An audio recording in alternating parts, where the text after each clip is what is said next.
They're unrealistic. I should be prettier. Well, good luck. How are you going to do that? Plastic surgery? I know I should do it every day, but I'm really bad at doing habits because I have like almost no self-control. Just saying, I'm beautiful. See, I don't feel like that's true right now, right? Even if you think your feet are ugly, if you say it enough times, I really like my feet. My feet are pretty. Other people like my feet. People would want to suck my feet. You will start to believe it, and I know that sounds insane. I'm a millionaire. Like, I'm not a millionaire, and me saying that is not going to make it true. Imagine someone was sitting next to you and literally saying all of the negative thoughts that you were saying to yourself in your head. Would you be friends with them? No, you wouldn't, because quite frankly, when my negative thoughts were at their worst, I was horrible to myself. Like, no one would ever have been friends with my thoughts. So to even think that I can just sit there and like say that to myself in my head is kind of horrible, isn't it?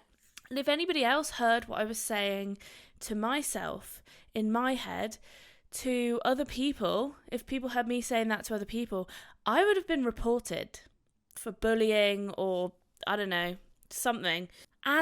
Or just like ostracized from society. So it honestly baffles me how we can accept that we sit there and think these horrible things about ourselves, or generally just have a negative outlook on life without even realizing it, because it's not as though you're saying all of these things, and sometimes they can sort of go under the wayside a bit and you can not really notice how negative they are. But to be honest, I find them quite life ruining, and I know that sounds really dramatic, but I'm sorry, that's how I see it.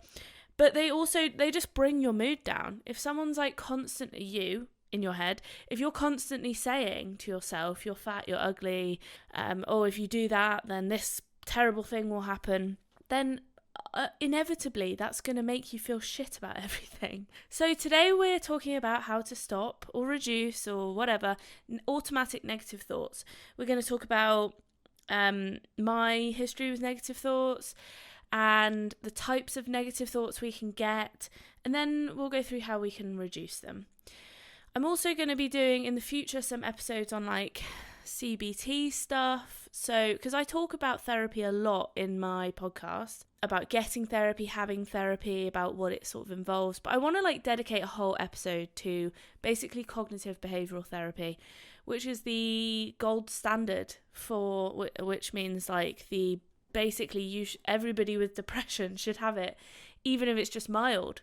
So it is the gold standard for treating depression. All of the types of depression have a type of behavioural therapy in it. Some of them have DBT, which I think is dialectal, I never know what it stands for, but dialect behavioural therapy. That's for some other mental health conditions, but today we're just talking about mainly depression or anxiety. So I guess I'll talk about my history and the different types of negative thoughts, because I kind of think they come in together really well, because I think there's a lot of examples that I have where I've had a lot of negative thoughts and they just link into the story really well. So let's go on to types. There's actually, how many have I got here? 1, 2, 3, 4, 5, 6, 7. 7 types, and I almost forgot about including this, and then I was like, whoa, wait there, they're not just negative thoughts, there are loads of different types of them. And I think the biggest one that I have is, oh god, I have quite a few of them actually. Let's just start from the top. Number 1, jumping to conclusions. So for example, you're basically assuming what's going to happen or the answer to something. For example, I want to buy a house, as an example. This is actually an example from my life, I suppose. I want to buy a house. I don't have any money for a deposit. Who the fuck does at my age? You got to be like, have a trust fund or something, literally. Or have a lot of help from your parents. Anyway, I wanted to ask my mum for help. And I was saying to Tom, she's definitely going to say no. She's going to say no. Like, I was just jumping to conclusions. Like, I hadn't asked her, hadn't even hinted at it. I was like, she's going to say no. Like, why would she say yes? And that's like an example of my negative thinking just just saying like, well, there's no point in asking because I know the answer. That is jumping to conclusions. Plot twist, she did lend me some money. But there are loads of other examples of that. I still haven't bought a house though. Because then, shit hit the fan really, didn't it, with the housing market. But that is another story. I've got loads of jumping to conclusion examples. And this is a big thing in sports. So I had, you might want to listen to my previous episode. It's a bit random, to be honest, but I quite liked making it. So it's about when I used to be an athlete, basically. I know I don't look like one, but see, that's a negative thought. Self-deprecating there. That was more of a joke, but and I don't look like one now because I'm not one now, so kind of makes sense. But back in my heyday, oh boy, was I muscly. Yes. Now I'm still a little bit, but not so much.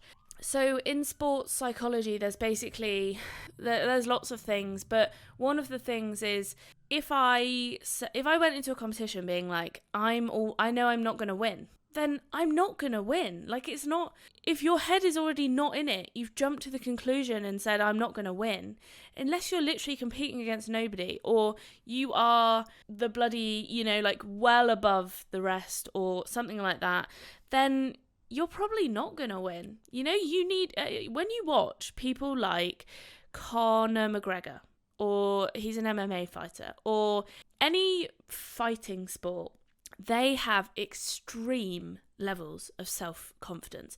Whether it's fake or not, it doesn't really matter. Like, it does, but it doesn't matter because the whole point of their like fighting talk is to firstly reaffirm to themselves that they are good enough. I'm going to win. I know I'm going to win. Like, you stand no chance against me. And it's also to intimidate the other person. Now, I'm not saying you go around life being like, I'm going to fucking do amazingly in this PowerPoint presentation, and you're not. But we can take something from them, and it's like, but I'll get into it a bit later with sort of positive self-talk. They're like on an extreme level. But they kind of need to be, because otherwise they're not going to win. You doubt yourself, you're not going to win. Anyway, that's just a little throwback to my sporting times. I think my negative thinking during that period did affect how well I did as well. I definitely could have done better if I'd had some sports psychology training. And I think we had one session on it, but I don't think it was enough. You really need to believe in yourself to do well in sports. Like, I can't even, like, it's just, you do. And I would say that in life too. Also, being an actress now, I'm just going to call myself that. No, see, that's me doing it again, being like, oh no, I'm not an actress, but I'm acting, aren't I?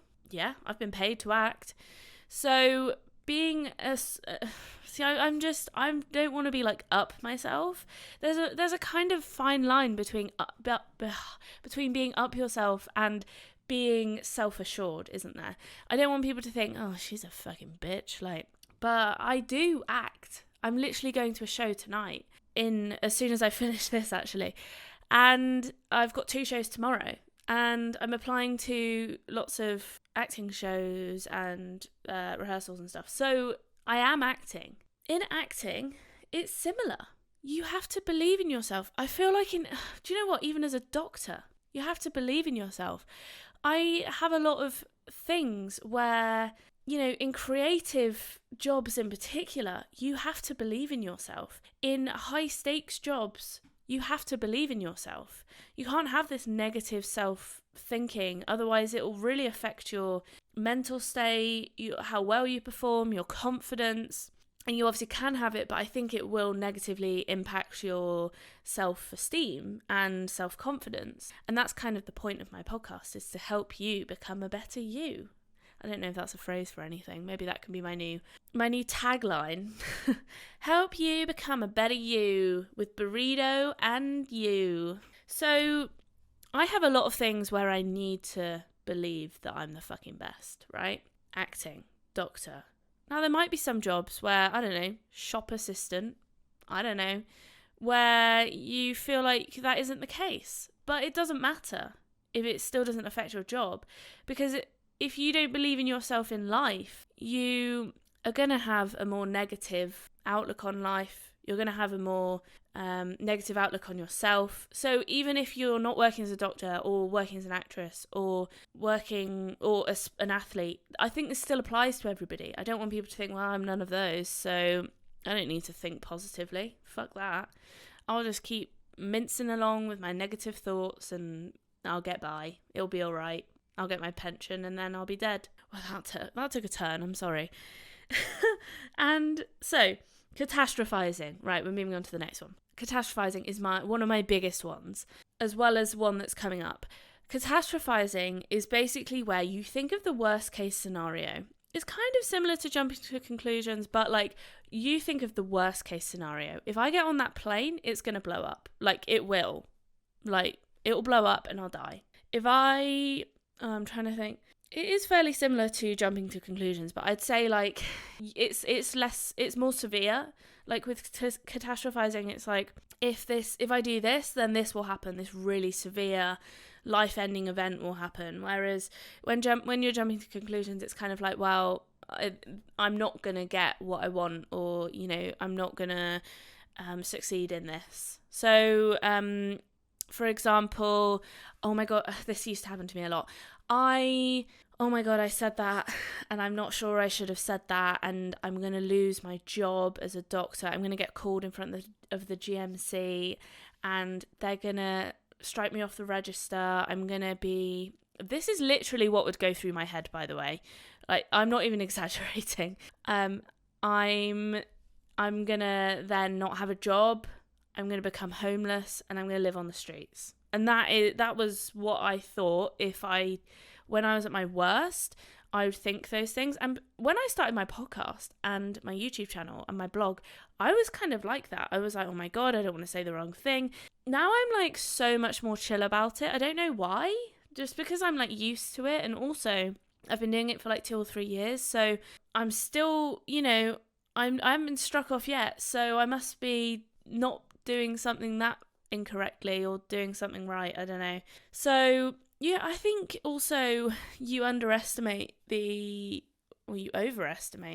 significance of some of your actions. Like, fair enough, if you go out and murder somebody, like, those things might happen that I just explained.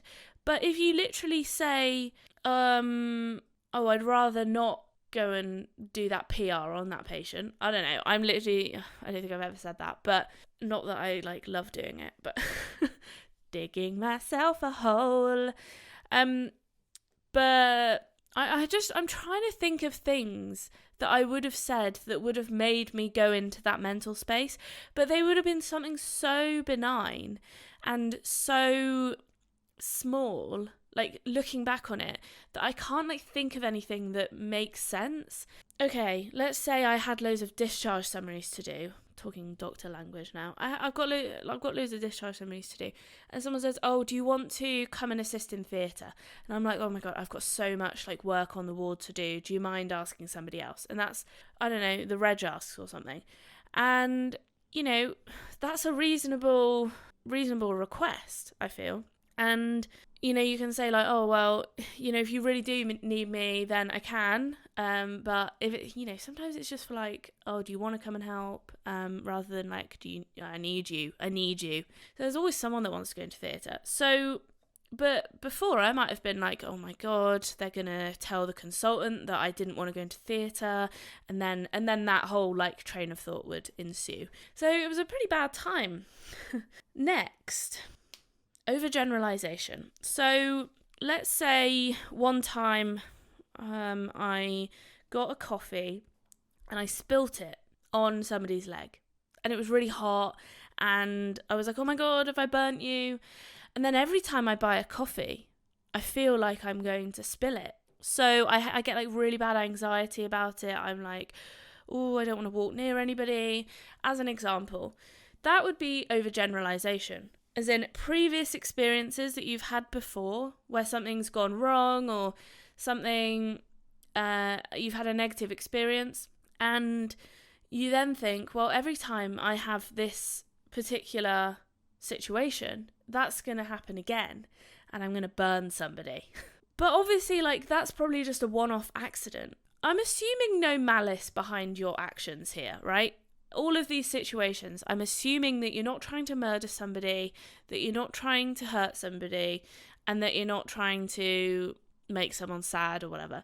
I'm assuming that you're a good person, right? So if you're a bad person and listening to this and you think, oh, the last time I murdered somebody, I went to, I missed my dinner. Don't want to miss my dinner again.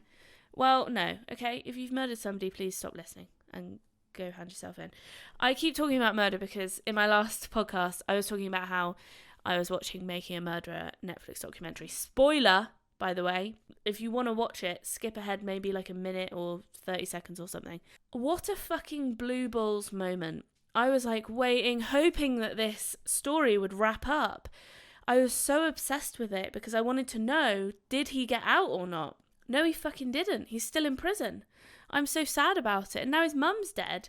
So I'm pretty...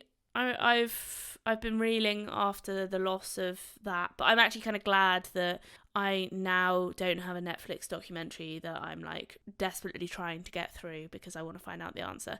I feel so fucking blue balls, honestly. I just need to know what happened. Well, I know what happened, but I want to see him get out, and that's really saddened me. Anyway, back to the story. Labels. OMG, this is my biggest one. My biggest one in particular, and I really bring myself down. Like, this is the one where I'm saying, like, if your friend was sitting there saying those things to you, or your boyfriend, or your family member, or whatever, or just anybody, maybe not anybody, because I've had some of these comments on YouTube and stuff like that, and I just don't really, like, care. Like, it doesn't bother me when a random person says to me, oh, you're fat. I'm like, cool, I already knew that. But thanks for reaffirming that to me. Not as though I've known that my whole life. Thank you very much. I've made whole podcasts about it. I have actively talked about it on my YouTube channel. So I really appreciate you leaving the comment because actually that just, it's great engagement. But also, I don't need your negativity. So anyway, that's all I'm going to say on the matter because I don't believe in giving these people the time of day because that's kind of what they want.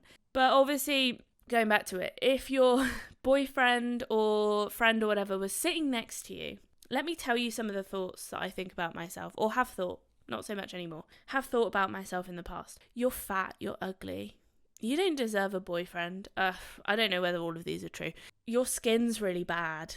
You've got stretch marks. Everyone's going to look at your stretch marks and say, ew, or they might not say it, but they'll definitely think, you've got cellulite.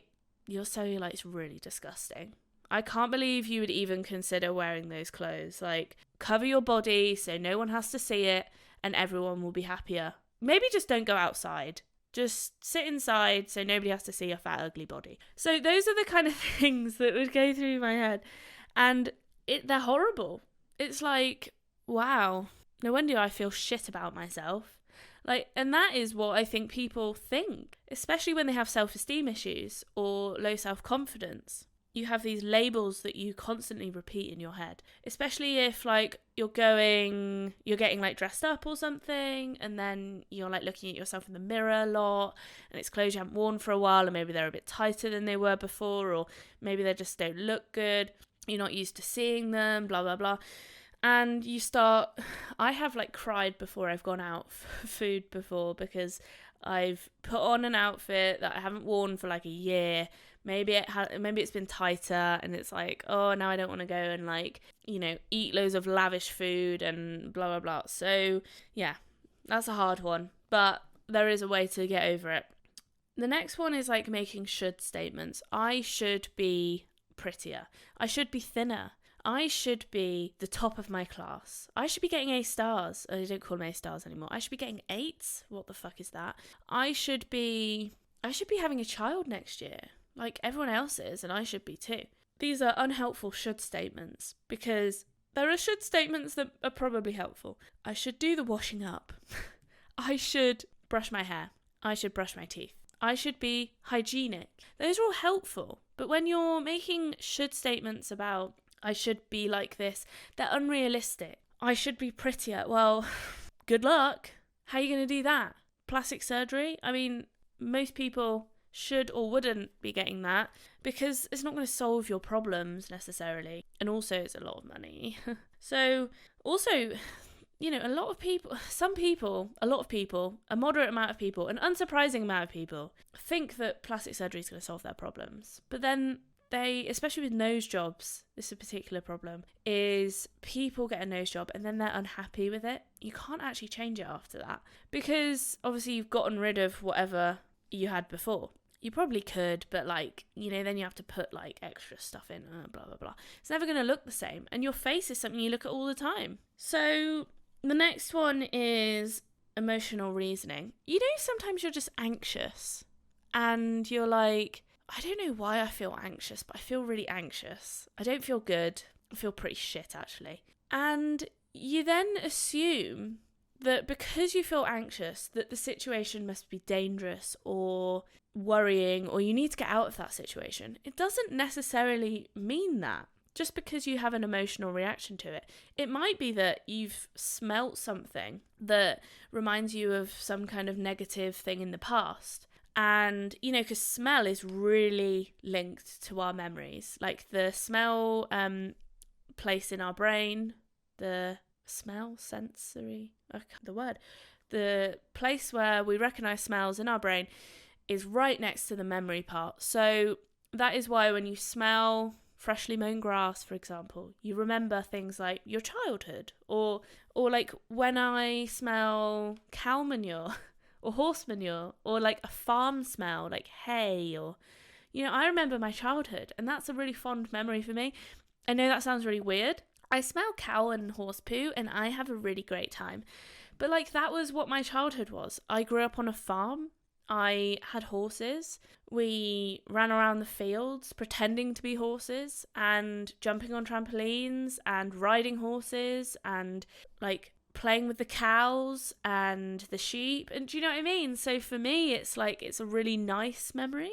It's a really nice smell. It's not that I go actively seeking it out, but when I do smell it, I'm like, oh, it just brings back really nice nostalgic memories of picking up horse poo. I think the last one is personalization and blame. So they kind of come together. So a lot of things you can think, let's say somebody says something in a meeting and you think it's aimed at you. Would people please wash their dishes after they've used them? You think, oh my God, I didn't wash my dish the other day. That's definitely all aimed at me. That's my fault. Everyone hates me. Oh God, I can't believe I did that. I'm going to get fired from my job. That's a lot of like negative thoughts coming together. Different types. That's like labels, catastrophizing, my faves. So that would be where my thought process would have gone. And you then think everything is being personally, you know, directed to you. And then you feel really guilty for it and you blame yourself. And it's not necessarily the case, but because your automatic negative thoughts are directing you that way, you're like, well, it's a habit. So I would say automatic negative thoughts are often a habit that we can train ourselves out of. So that is good news, isn't it? Yes, I'm nodding. Yes, it is. It's really good news because it's not something that needs to be there. It's just something that it's a learnt habit that we've gotten into. And that's, I don't know necessarily where it comes from. I think maybe it's just me coming, you know, working off the hoof here, but probably from anxiety. We want to avoid previous bad situations that we've gotten into. Low self-esteem. So for me, labeling myself as these things is, and then also someone else can't do it. So you're like, well, I've already labelled myself as fat and ugly. So if somebody else does it, then whatever. And also just trying to avoid negative situations from happening again that you've been through before. So let's move on to how do we get over negative thoughts? I've got here 6 steps. You don't need to do them all at once. Might take some time, but at least then you've got the kind of foundation. Number 1, I feel like you're already kind of getting there because you're listening to this podcast, you've gotten this far, and you're like, okay, yeah, I have a negative thought pattern. Because number one is just recognizing that you have a negative thought pattern. And recognizing, it's not just recognizing that you have negative thoughts, it's recognizing what they are. So the different types. What's your sort of pattern of negative thinking? And when does it happen? So for example, mine mainly happened at work when I did have them.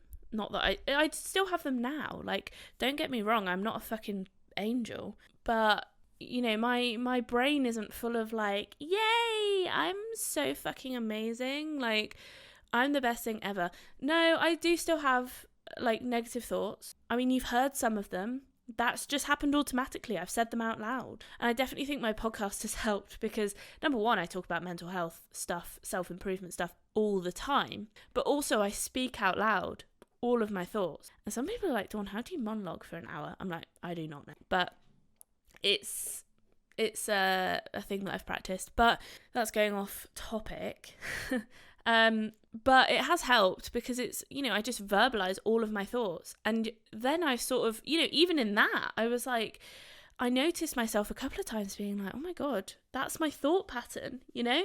I caught myself a couple of times. If you listened back to the first part of that podcast, this podcast, I caught myself a couple of times being like, oh, when I said, oh, I'm an actress, and I'd be like, no, I'm not an actress. Like, but then I'd be like, wait, yeah, I am.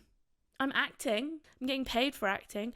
And that is, I'll talk about in fact, why don't I just talk about it now?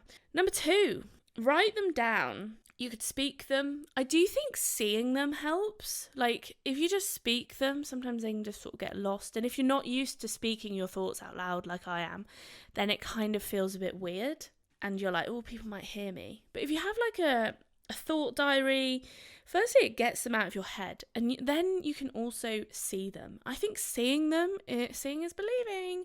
But seeing them is so helpful because you're literally seeing your negative stream of consciousness on paper. And often I think what happens is these negative thoughts run in the background. It's like this like motherboard that's just going. And you're just doing your daily stuff and you don't realise how much it's actually bringing you down. But if you actually stop and listen to them, you're like, fuck me, shut up, stop it. And I've done that before. I've just, you know, been going on with my day and not really noticed and just been like, whatever. And then I started to do CBT, which again, I'll talk about in a minute.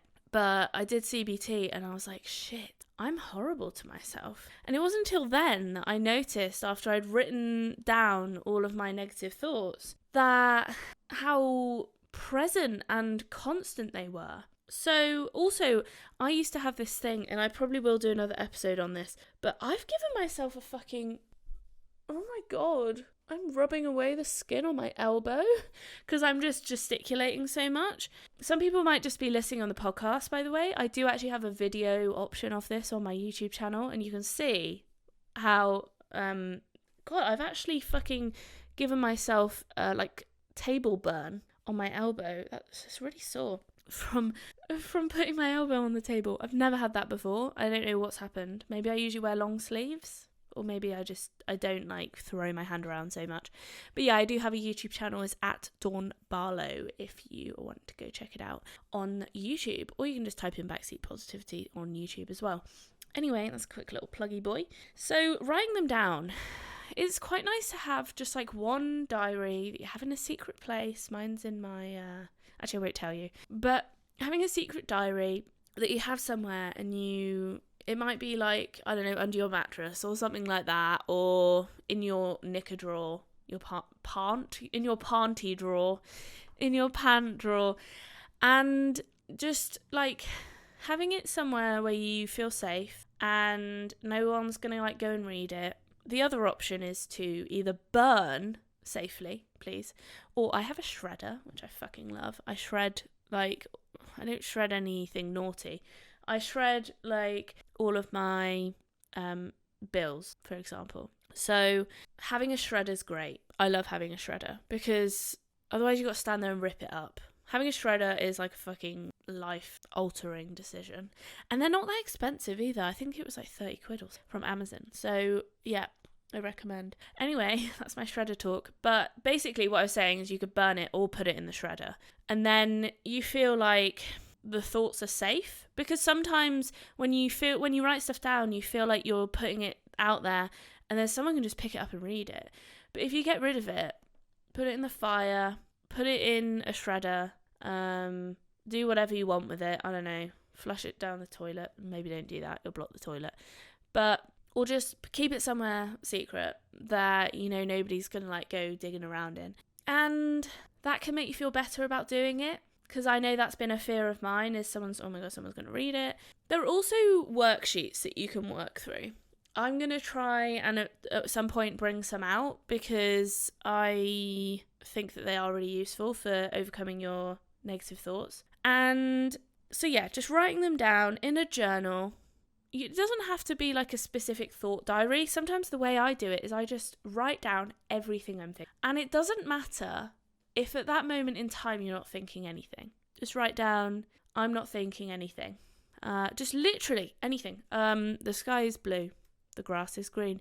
Eventually, I'm telling you, do it for like 20 minutes. Eventually, some kind of negative thought will come up if this is something that troubles you. Or if you don't want to like do that in the morning, like as a habit, you can do it at specific times of severe negative thoughts. That's when I do it in particular, when I'm feeling like I need to journal. I know I should do it every day, but I'm really bad at doing habits because I have like almost no self-control. So basically, I'm not very good at making habits, but if you are, I would put that in your habit routine. Like in the morning, 10 minutes, some people do 20, half an hour, whatever's good for you. Some people do like a certain amount of pages.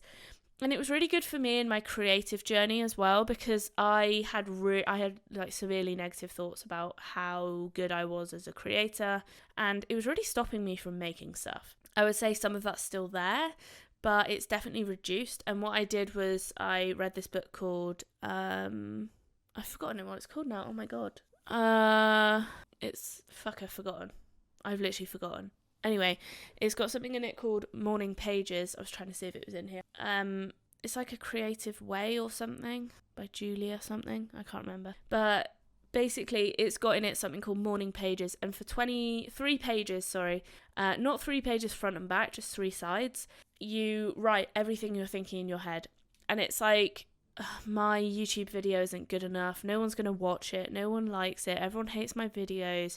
The retention rate is shit. No one clicks on them. Like, I'm never going to be a good YouTuber. My podcast is terrible. Why does everybody listen? Like, those kind of things. And they're not necessarily true. Like, I'm not saying that nobody watches my YouTube channel, but or nobody listens to my podcast. But that's the thoughts that go around your head. Like, no one's going to listen. What's the point? I'm not even helping anyone. Some people have got millions of listeners and I haven't got millions of listeners, so what's the point in me even trying? Like, those are the kind of thoughts that get you down and stop you from doing stuff. So fucking get them out, burn them, shred them, cathartic. It says not to look back on those journal entries, but sometimes it's kind of useful. I think maybe in like a year to look back on them and be like, wow, that's how far I've come. I used to, be really horrible about my YouTube channel and now it's doing quite well. So, as an example. So, it might be useful to keep them, but you don't have to. The next thing to do is to challenge them. I find myself automatically doing this now, but basically, when I say no one watches my YouTube channel, for example, maybe I should do something that's a bit more relatable. Everyone thinks I'm fat, okay? Lots of people think that, as in about themselves. Everyone thinks I'm fat. And then you write down, well, my boyfriend doesn't think I'm fat. No one's called me fat. Maybe I'm just thinking that about myself. I have lost a couple of kilos recently. Do you know what I mean? Like, actually fucking evaluating and challenging those thoughts, because they're just automatic. They're habitual. They've just come out of your head and just been like, bleh, and they're not necessarily true. You think they're true because your brain's coming up with them. But actually, if you challenge them, you realise, no, they're not. They're not at all. Are they true or are they just opinions? Next thing, this one comes up all the time, and I'm totally going to do an episode on this, but I feel like it's fucking, like, talked about so much. It's, like, become really fashionable, but I've got to cover it, you know, because I think it is an important tool, and that is mindfulness and meditation. And I'm like, fuck me, everyone's like talking about it, and you know, it's all over YouTube and stuff like that, how to meditate, how to be more mindful. So it kind of just feels like, well, do I really need to cover it? But some people aren't YouTube watchers, and I do think it is pertinent here. I don't meditate every day. I feel like I've become more mindful though. They're two different things. Being mindful is doing things more intentionally. And, you know, like when I'm brushing my teeth, I do this all the time, but I like walk around and do other things.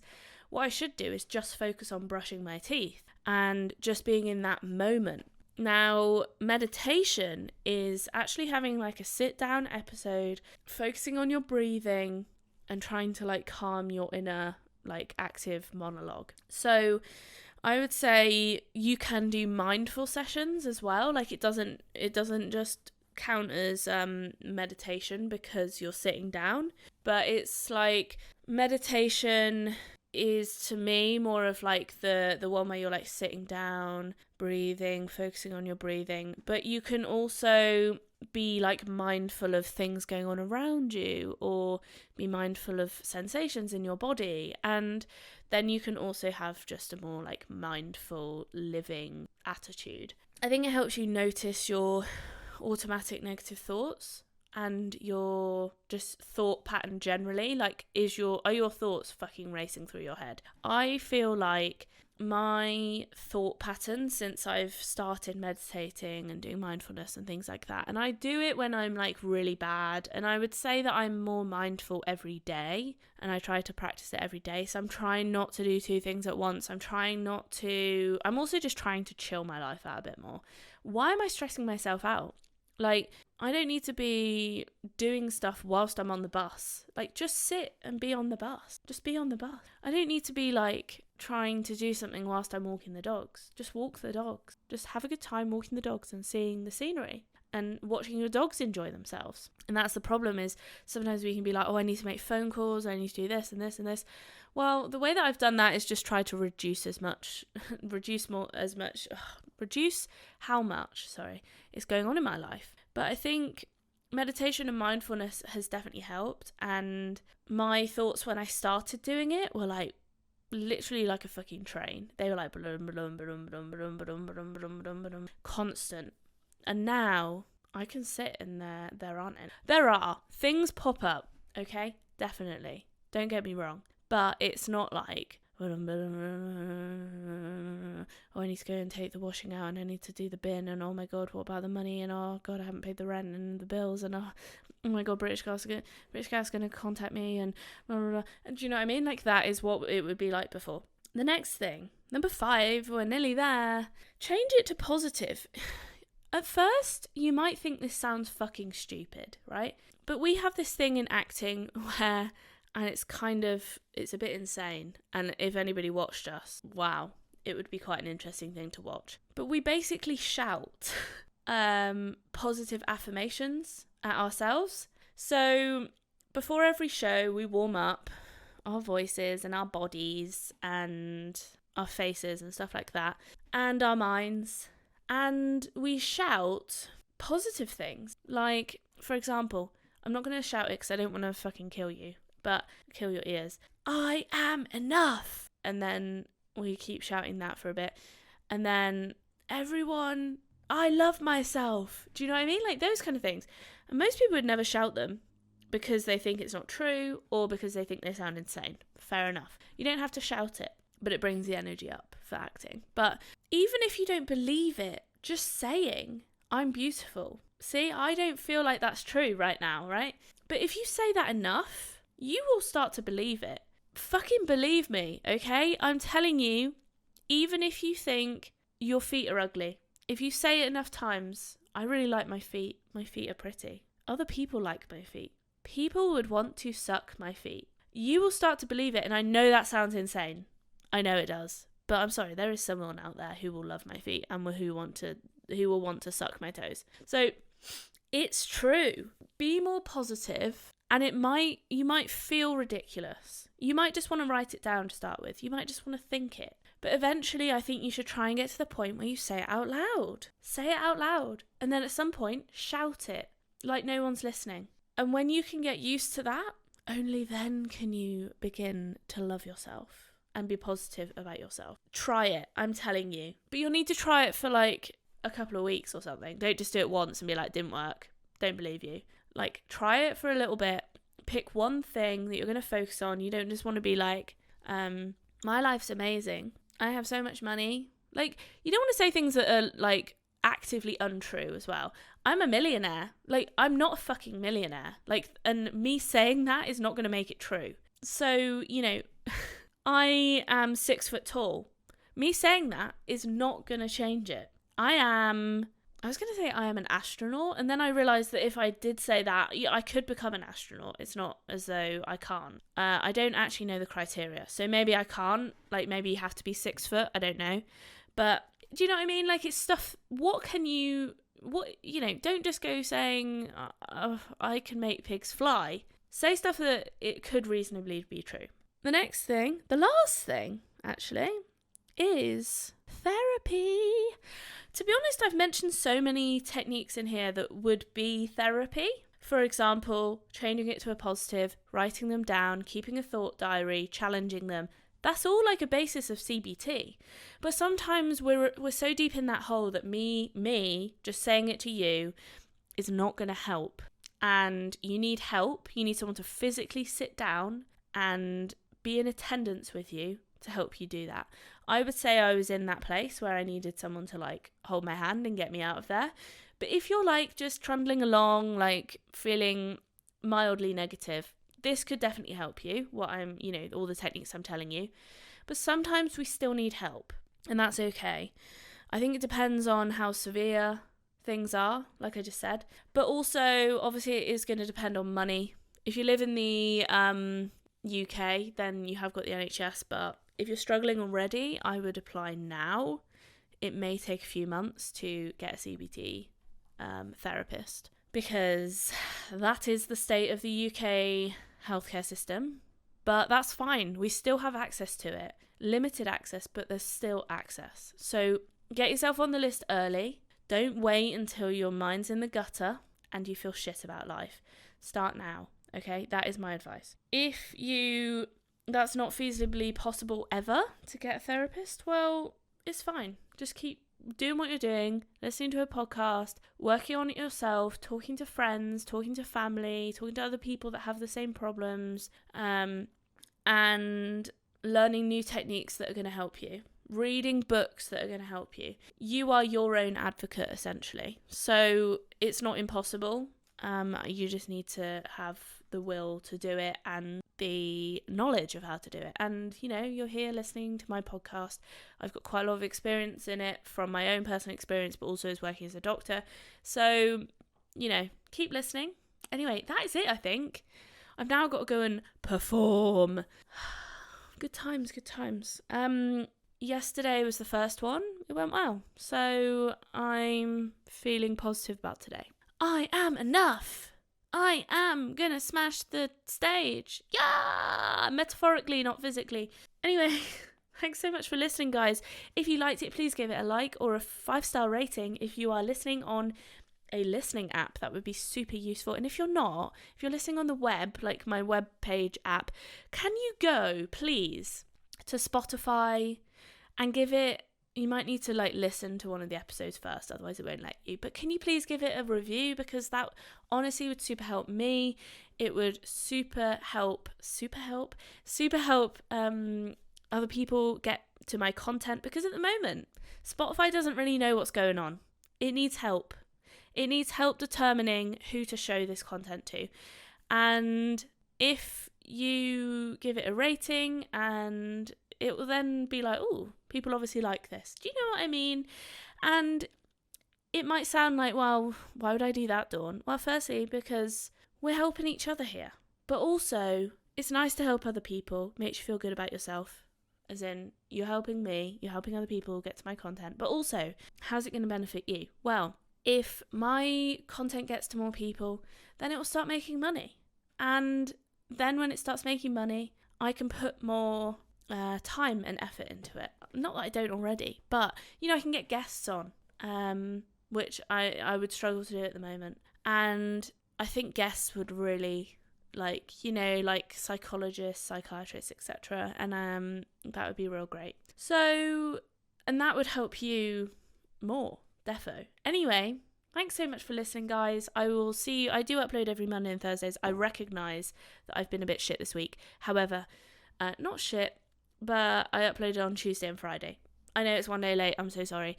But like I said, I've been performing. So I've got 4 shows this week. So it's been a little bit tiring. I hope you forgive me. And I will see you next week. Love you. Bye.